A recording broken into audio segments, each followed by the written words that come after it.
My name's Amanda Doughty and I'm a jeweller of 27 years. I've been based here for 16 years. Previously to that I was 10 years in Hatton Garden in a workshop called Cockpit Arts right by Hatton Garden in London. What brought me to Brighton was what wouldn't bring you to Brighton, the creativity, just being amongst people like ourselves really. So for us it was about living amongst other makers and artists and just being ourselves really, I think. I think that's what it was about really. Finding a studio here was quite hard. I was really, really lucky to get a space here and yeah, treasured it ever since really. It's been, yeah, really nice space. Well, I'd say my work is predominantly understated luxury. It's about lines and I'm quite inspired by architecture. Things I see around me, so the light is amazing here down by the coast, so the colours. I love taking photography, photos that inspire my work, architecture. I'd say my work is sort of quite bold and confident. It's about the hidden details sometimes in it. It's more about, yeah, I'd say the details that are slightly hidden and everyday wear. I kind of like the idea that my work can be worn every day, but you could wear it for a special occasion. So you could just go out in a brooch, you could go out in a big bangle if you like, but you could just have a little bit of detail, bit of luxury, but every day. Bigger pieces, I love silver, I love the whiteness of silver and I like the detailing of the rich yellow golds. So I like to work in gold and platinum. I love colours, probably more now. I've kind of got into much bigger beads because I love the colours of stones. I quite like diamonds. I love reusing other clients' metals and diamonds and stones, so I do a little bit of that as well, which I love doing because it's just picking out sort of old sapphires and rubies and putting them into new pieces and making them something that people could wear again that they haven't that's been in a box for a little while. So I love doing that, but I love putting little details on work, so little hidden diamonds or a bit of rich gold on the inside of something. For me, because I like the idea that it can be wearable and worn every day, I like to make sure that it works for the client. I love the fact that people can try on rings and go away and wear them when I'm working to commission, that I know that they're going to be comfortable in it.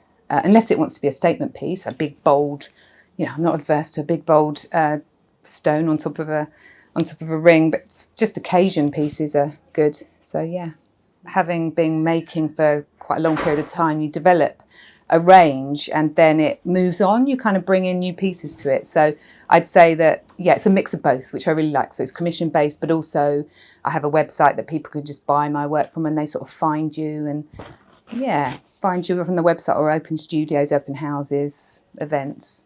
A lot of my work kind of develops as I'm working at the bench. So I'll have an idea and because I've kind of got that library of knowledge, I guess, in my head, I kind of partly think about it in my head about what I'd like to do with it.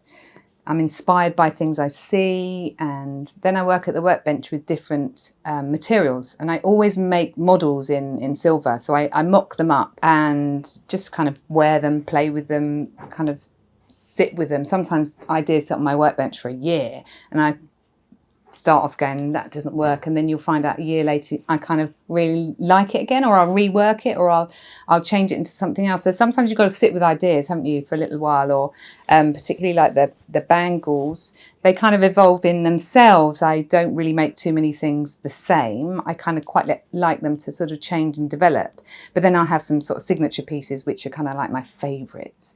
So yeah, I kind of just keep evolving the ideas, I think, and just experimenting, because I think it's quite important that your collection keeps moving and the work. Sometimes I found recently that the rings are getting bigger and bolder, and I used to make many sort of small stacking rings, and then I've noticed, I kind of took a look at them recently, I was like, they've become much bigger, and you don't really notice that as they're evolving, but when you step back, and I think actually time away from the workbench sometimes does that, you go back and you go, oh wow, that doesn't work, that does work. I've always loved buildings, I've always loved architecture, and it's kind of the urban landscape. So I'd find like a big stack of hay bales really interesting, and it's not that I want to take the long shot, I like the details of things. So I think that translates into my jewellery. I think you can't kind of see the direct link, but you can often see when I take a photograph, I'm kind of looking at the edge or the corner of a building rather than the whole building. Or I wouldn't say,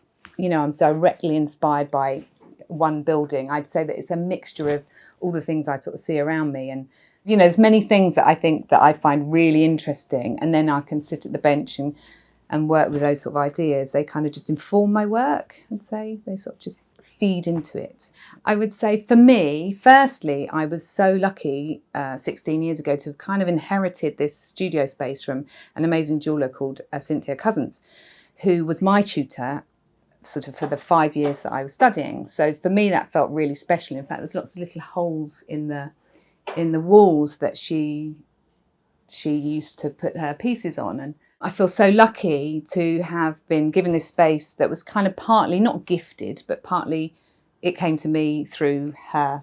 So that felt really special. But just being in a community of artists, working amongst other creatives, and I'd been lucky enough to have done that for 10 years prior to that. So I knew that I wanted to remain working with other people. And what's brilliant about here is that there's such a difference in so many different artists. We've got painters, photographers, upholsterers, ceramicists. And I love that there's such a collective of people that I think has probably fed into my work. It's kind of made me feel more confident about being myself. Having a large space, although it is quite small for maybe a painter, it'd be small, but for a jeweller, this is amazing. And the light. Up here on the top floor, I get the lovely light that just literally sits on my work bench, and just sometimes it's so bright the blinds have to go down.